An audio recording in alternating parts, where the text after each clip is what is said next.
अस्सलाम वालेकुम रहमतुल्लाहि व बरकातुहू। दूसरा तुसां वेख लो जनाब, मैं पहले पिछली वीडियो की गुजारिश की थी पानी के मसले से, तो हुण गुजारिश कर रहा कुछ होर बुनियादी जरूरतों के मुतल्लिक।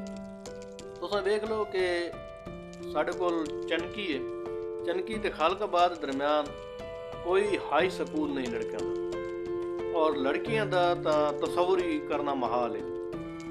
ये इतना वड्डा इलाका, इहदी सिर्फ यही महरूमी रही है कि इत्थे हर बंदा सरदार रहा, ते अगर कोई किसी का असर रसूख है भी सही तो उस अपने ज़ाती काम के उत्ते ज़ाती काम जड़ा इजतमाही काम ते फौकियत दी है, तो उसनू जनाब आला उस इलाके के काम पासे पुश्त रखा।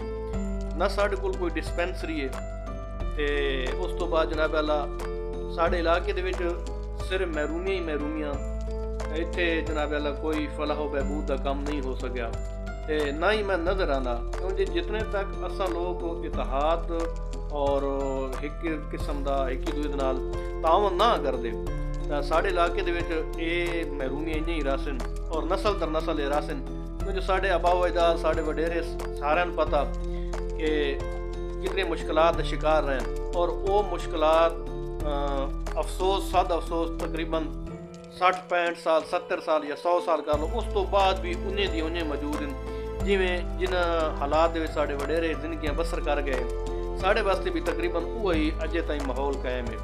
तो सान चाहिए कि ये जी साढ़े अंदर एक अना परस्ती है या एक किस्म की एक दूसरे अदावत, इनू खत्म करना चाहिए। तुस कदे बाहर निकल के वेखो लोगों के कितने एडवांस इलाके हो चुके हैं, उन्होंने जनाब डिस्पेंसरियां बन गई, हॉस्पिटल हैं, जानवरों के हॉस्पिटल हैं, उस तो बाद बच्चों वास्ते स्कूल हैं, बच्चियों वास्ते अलहदा स्कूल हैं, तो साढ़े कोल कोई शै भी नहीं। अलहमदुलिल्लाह पिंडां दे विच मैं ग्रामां दे विच वेख्या उत्थे बैंकां दी ब्रांचां भी हैं।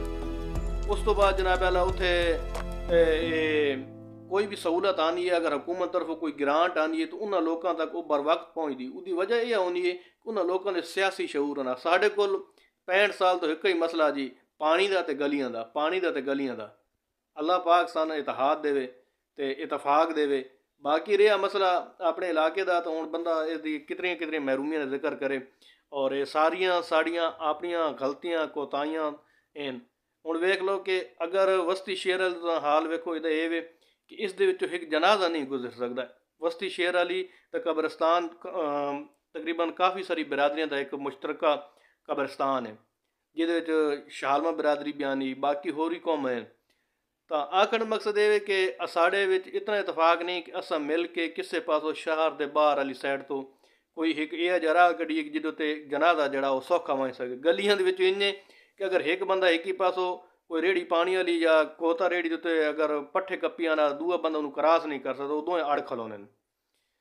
तो जनाजे वास्ते भी सन राह नहीं लभदा, असा कदे किसी वाणी नालों कदे किसी वाणी नालों गए वधे होने। तो इस बारे सोचना चाहिए कि यार साढ़े वडेरे जिमें भी महरूमियां दे विच या अपनी अनाथ भी जिंदगी गुजार गए, तो कम अज़ कम असां जी हुण चौथी पंजवीं नस्ल आनी पे जनरेशन, सन तो कोई शऊर होना चाहिए, सन तो अपने इलाके के बारे सोचना चाहिए। और ये मसले जोड़े ने कुछ एक ही कौम के या बिरादरी नहीं, ये सारिया कौमां बिरादरियों के मसले हैं, तो इन्होंने तरजीह बुनियादा पर हल करना चाहिए। अगर शहर के बाहर वाली साइड तो कोई सड़क निकल सकती, तो जनाब कढ़ के तो उसका हल करना चाहिए कि जोड़ा बंदा ही आवे एक तो शहर के बाहरों बाहर वजे, बाकी किसी का कोई अगर जनाजा आना तो उन्होंने भी कोई रुकावट ना हो। मैं कई ये जे मसले वेखे और जनाजे में शिरकत भी की है कि जोड़े जनाब अगों पिछों नाप के गली वो मैयत नूं चाह के टपावना पाया, तो कितना एक शर्मनाक यानी कि मंजर हो सी। तो बराए मेहरबानी इस दे बारे कोई सोचो तो मेहरबानी करो।